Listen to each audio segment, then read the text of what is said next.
at an event with strippers, which the team has said it's going to handle internally, either through suspending the quarterback or fining him. But also, according to multiple reports, the Washington football team settled a sexual misconduct allegation regarding owner Dan Snyder with a former employee back in 2009.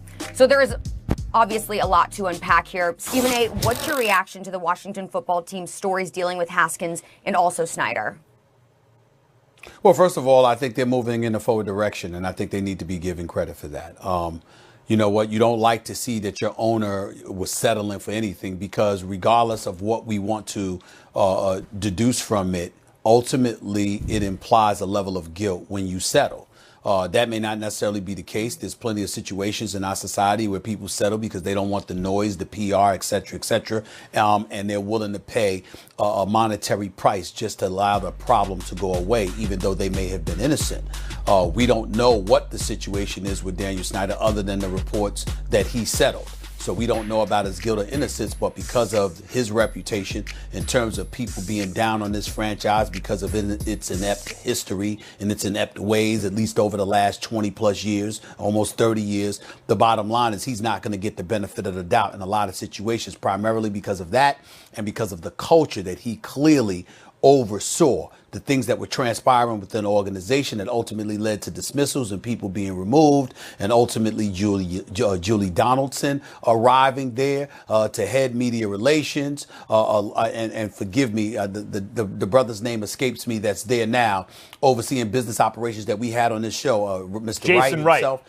The bottom line. Jason Wright. Jason Wright. Thank you, Max. That's right. Him and his reputation has been impeccable. And by all accounts, the two of them have been doing a phenomenal job and deserve credit and deserve our respect because of the direction that they have this franchise moving in. And Daniel Snyder deserves credit for bringing them on board. Having said that, it's not a good look, plain and simple. But there is those two. There is Ron Rivera. There is the fact that the team is competing and in position to win the division crown. They're clearly moving in a forward direction, and we have to give props where it's due in that regard. The only other thing that I would say is this. Dwayne Haskins, my brother, I have no idea what you were thinking about. I know that he wasn't at a strip club and instead of invited strippers to his home. It's COVID-19.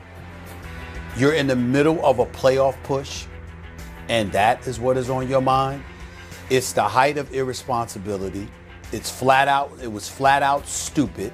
I know he apologized, and I'm not going to pile on, but particularly you being at the quarterback position and being a black quarterback at that, knowing the challenges, people playing your position with your ethnicity, knowing the challenges that you share and what it represents. For you to be caught up in a situation like this, you should be ashamed of yourself.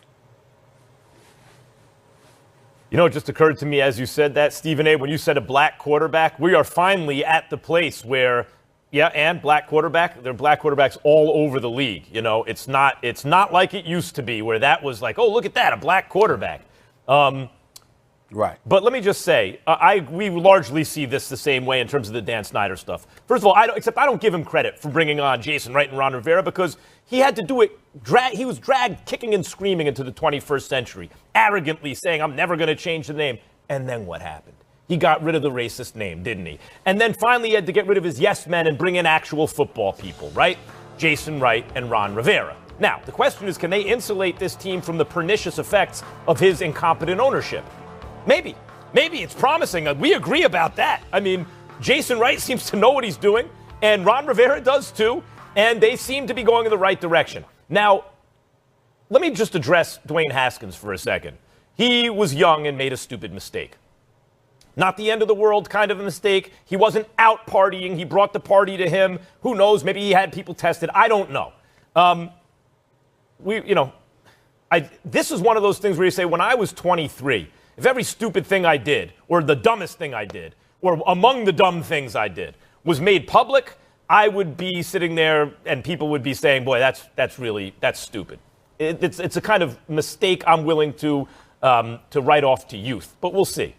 And I have not given up on Dwayne Haskins, Stephen A. You know why? Because First of all, this was not Jason Wright, Ron Rivera's guy, right? Like, Dan Snyder is the owner. You can't do anything about that. And the quarterback they inherited was not their guy. But I want to look at Haskins for a second. He was a one-year starter in college. And as that year went on, he got better and better, throwing the ball accurately and deep down the field, right? But it was still only a one-year starter. And while his mobility maybe is a little underrated, he's not a fast quarterback. Like, Daniel Jones went ahead of him, partly because Daniel Jones is fast, and Dwayne Haskins is not nearly as fast, not nearly as mobile. And so what we've seen in the modern game is, especially the faster quarterbacks, they get to start earlier because they're dual threats. And you want him to win a Super Bowl in that rookie contract, right? So you get him experience year one, and certainly by year two they're starting. But a lot of times early in year one they're starting.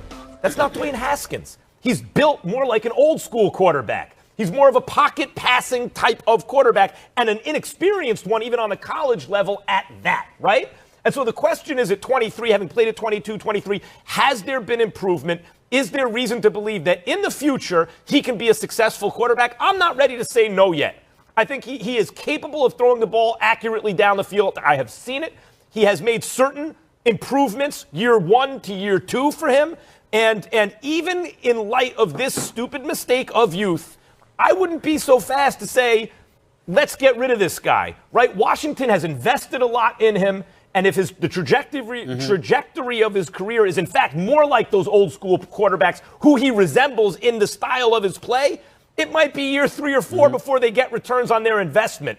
And since they've already made that investment, maybe it makes sense to keep him around. I don't disagree with you. I'm not saying get rid of him. Let's be clear. I'm just saying he should be ashamed of himself for finding himself in this position at this particular moment in time. I'm sure he realizes COVID-19 is going on. That's the height of irresponsible behavior from a team that's you're the quarterback, man. What the hell are you thinking? Period. Telling no lies. Yeah, I'm sure he's aware of the implications of his actions. In fact, Dwayne Haskins could be suspended for his actions, but Adam Schefter did report this week that there is a real chance that Alex Smith could return this week for their game against the Panthers on Sunday. All right, guys, we're going to wrap it there. But speaking of COVID protocols, we do have some news coming out of Houston this morning, and that is that there is a Smith-Schuster about his TikTok dancing on other teams' logos ahead of the game. Okay, Ryan Clark here with us, former Steelers, Super Bowl champ as well. Stephen A., a lot of problems here with Pittsburgh. What is going on with your Steelers? Well, first of all, I think the biggest problem is that they can't run the football. That's the bottom line. Now, we know James Conner has missed some games or what have you, but I've never been that high on him to begin with. I'm high on him as a person. I'm high on his story. I certainly don't think that he's a scrub and incapable of playing. But when I think about the great running backs in Steelers history, from the days of Franco Harris to Jerome Bettis to Le'Veon Bell and what have you, he's just not in that class. The Pittsburgh Steelers, tell me the last time that you've seen it over a 2 to 3 year stretch where the Steelers running game has ranked second to last, 31st in the league, 29th last year, and they're at around 29th or 30th this year. They're awful. They can't run the football. That puts more pressure on Big Ben Roethlisberger, and obviously at this particular age and point in his career, that's just not a wise thing to do. So I would definitely put the onus primarily on their running game. If you're running the football, you're moving the chains, you're chewing up the clock, you're playing smash mouth football. I think the combination of their running game and their soft offensive line, because their offensive line has been soft this year, they certainly looked soft in that first half against Cincinnati on Monday night. I definitely think those are the two primary culprits. First, the running game overall, and secondly, the offensive line to a lesser degree. Run blocking maybe might be a problem, but even with their pass protection, I got questions about that. Let me say this real quick about Juju Smith-Schuster before I pass it off to you guys. Juju Smith-Schuster, I like the kid. I think he's got tremendous promise. But I bring this up because I said this to Max when Antonio Brown was departed, Brian. I said, are we sure Juju Smith-Schuster's a number 1 receiver? I know he's a number 2. I know he showed out when he was a number 2. But are we sure he's a number 1? Because he doesn't look that way to me. We got to see. Might be too young, might not be ready for this. Since Antonio Brown departed, over the last 2 years, Juju Smith-Schuster, 14 games last year, 12 games this year, that's 26 games. He has 1 game of over 100 yards, which was against Miami last year. Last year, he averaged about 5.5 catches for 47 yards a game. This year, he's averaging, I'm sorry, I think it's like 3.5. He's averaging 46 yards a game. When you have numbers like that, you have no business dancing on somebody else's logo. You should be dancing in an end zone. Unfortunately, Juju Smith-Schuster hasn't shown a penchant for getting that done, although he's got about 7 touchdowns this year. The bottom line is he has to play better, he has to be better, and somebody has to tell him that's when you get to dance on somebody else's logo, not before. Well, first of all, let me just answer that question. Are we sure that Juju Smith-Schuster is the number 1 receiver? I said at the time when you had that question, I think he is. He looks that way to me. No, he's not. I can tell you he's not. He's a good number 2 receiver. Obviously, he needs someone on the other side. If he's your number 1 receiver, you'd like to upgrade a little bit at receiver probably. Okay, that's one.